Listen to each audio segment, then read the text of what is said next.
If ChatGPT keeps giving you generic, wishy-washy answers, the problem usually is not the tool, it is the prompt. With one simple framework, you can go from a frustrating back and forth to a polished, usable output on the very first try. Here is exactly how to do it. Start every prompt by giving ChatGPT a role. Type something like, "You are an experienced B2B marketing strategist."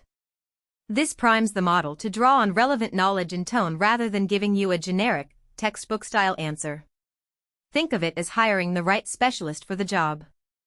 Right after the role, state your task in one direct sentence. Be specific about the format and output you want: a one-page summary, a 5-bullet briefing, a draft email. Vague tasks produce vague answers, so the more precisely you describe the deliverable, the better ChatGPT performs.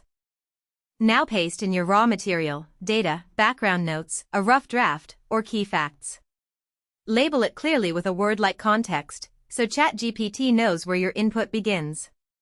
This is what transforms a generic response into something grounded in your actual business situation. Tell ChatGPT who will read this, what tone to use, and how long the output should be.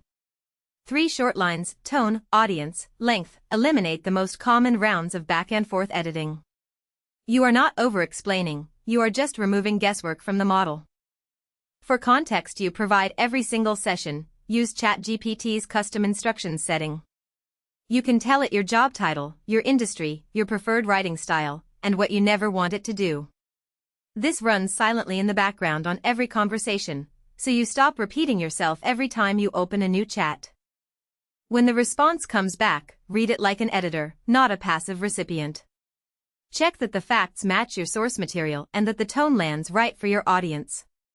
ChatGPT can confidently produce plausible-sounding errors, so a 30-second review before you send anything is non-negotiable for business work.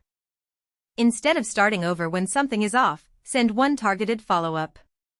Tell ChatGPT exactly what to change and why. This iterative approach, treat it like a conversation with a draft, gets you to a final version in 2 or 3 exchanges instead of 10. Once a prompt produces a great result, save it. Keep a simple doc or note called your prompt library with your best templates labeled by use case: weekly report, client email, competitive summary. The next time you need that output, you are starting from a proven foundation instead of a blank page. To recap, assign a role, state the task, add your context, set tone and constraints, then review and refine. That 5-part framework works for almost any business output: reports, emails, strategies, summaries. Try it on your next real task this week and watch how much less time you spend going back and forth.